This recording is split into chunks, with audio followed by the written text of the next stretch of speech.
بسم اللہ الرحمن الرحیم۔ سعودی عرب پاکستانیوں کا دوسرا بڑا وطن ہے۔ یہاں پر روزگار کی غرض سے 26 لاکھ سے زائد پاکستانی موجود ہیں، جو دنیا بھر پاکستان کے بعد پاکستانیوں کی دوسری بڑی آبادی ہے۔ اس کے بعد امارات کا نمبر آتا ہے۔ پاکستان میں گزشتہ کچھ سالوں کے دوران بے روزگاری اور مہنگائی کی شرح میں بے پناہ اضافہ ہوا ہے، جس کی وجہ سے بے روزگار نوجوانوں کی بڑی گنتی بھی سعودیہ میں ملازمت کے خواب دیکھ رہی ہے۔ تاہم گزشتہ سال کورونا کی وبا شروع ہونے سے ان پاکستانیوں کے خواب مٹی میں مل گئے ہیں۔ ابھی انہیں شاید مزید انتظار کرنا پڑے گا۔ سعودی حکام نے ایک بار پھر یہ بری خبر سنا دی ہے کہ بین الاقوامی مسافروں پر مملکت آنے پر عائد پابندی کی مدت میں مزید اضافہ ہو گیا ہے۔ تفصیلات کے مطابق دنیا بھر میں کورونا کے بڑھتے کیسز کے بعد سعودی حکومت نے انٹرنیشنل فلائٹس کے ذریعے مسافروں کی آمد پر پابندی میں توسیع کر دی ہے۔ سعودی general authority of civil aviation گاکا نے نوٹیفکیشن جاری کر دیا ہے، جس کے مطابق بین الاقوامی مسافروں پر پابندی 17 مئی تک برقرار رہے گی۔ البتہ سعودی شہریوں کو بین الاقوامی آمد و رفت پابندی سے مستثنیٰ قرار دیا گیا ہے۔ سعودیہ میں مقیم پاکستانیوں کو وطن واپس لانے کے لیے مسافروں سے خالی طیارے سعودی عرب آ سکتے ہیں۔ اس کے علاوہ کارگو پروازوں کو بھی سعودی ایئرپورٹس پر اترنے کی اجازت ہوگی۔ دوسری جانب ترجمان پی آئی اے نے یہ بھی بتایا کہ پی آئی اے نے سعودیہ کی جانب سے عائد کی گئی سفری پابندیوں کے بعد یک طرفہ پروازوں کا سلسلہ جاری رکھا ہے، جن کے ذریعے سعودی عرب سے پاکستانی مسافروں کو واپس لایا جا رہا ہے۔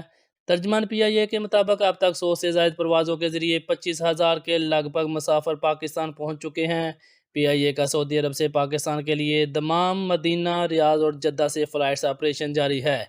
ترجمان کے مطابق یک طرفہ پروازوں کے باوجود پی آئی اے نے ٹکٹس کے نرخوں میں اضافہ نہیں کیا اور زیادہ تر ٹکٹ پہلے سے ہی بک کروائے گئے تھے۔ اس کے علاوہ پی آئی اے کی سعودی عرب کے لیے کارگو سروس بھی بحال ہے۔ دوسری خبر سے آپ کو آگاہ کرتے ہیں کہ سعودی عرب میں مقیم پاکستانیوں کو اپنی شناخت کی خاطر اپنے ساتھ اقامہ ڈرائیونگ لائسنس یا اعتماد رکھنا پڑتا ہے، کیونکہ کسی بھی مقام پر سیکورٹی اہلکاروں یا سرکاری اداروں میں اپنے کام کروانے کے لیے ان کی ضرورت پیش آ جاتی ہے۔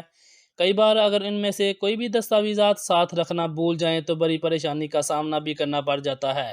تاہم آئندہ وقتوں کے لیے یہ پریشانی حل کر دی گئی ہے۔ سعودی محکمہ پاسپورٹ نے اقام ہو یا مقیم کا ڈیجیٹل ایڈیشن جاری کر دیا ہے، جو وزارت داخلہ کی ای ایپ ابشر افراد پر ہو یا مقیم الرقمیہ کے نام سے دستیاب ہے۔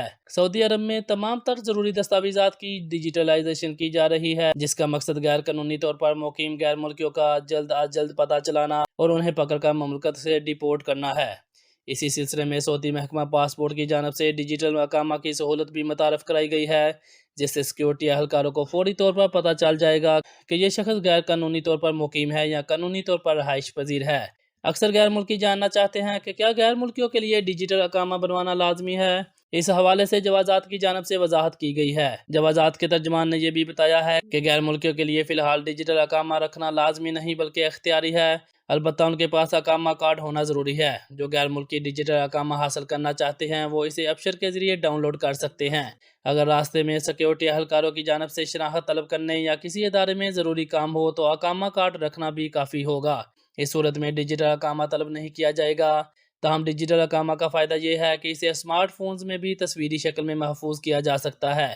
ڈیجیٹل اقامہ کی صورت میں پلاسٹر کارڈ یا اقامہ ہمراہ رکھنے کی ضرورت نہیں ہوگی۔ بینکوں، کمپنیوں اور ایک دوسرے کے ساتھ لین دین کے وقت ڈیجیٹل شناخت پر بھروسہ کر سکیں گے۔ کسی بھی فرد یا ادارے یا سیکورٹی ادارے میں اپنی پہچان کرانے کے لیے گواہ لانے کی ضرورت نہیں ہوگی۔ موبائل یا ابشر ایپ کے ذریعے ڈاؤن لوڈ کی گئی ڈیجیٹل شناخت کو کسی بھی ذمہ دار کو دکھا کر اپنی شناخت ثابت کی جا سکے گی۔ یہ سہولت انٹرنیٹ کے ساتھ اور بغیر دونوں طرح استعمال کی جا سکتی ہے۔ اب تک کے لیے اتنا ہی۔ مزید اپڈیٹس کے لیے دیکھتے رہیے گا سب نیوز۔ اپنے میزبان شہزاد احمد کو اجازت دیجیے گا۔ اللہ حافظ۔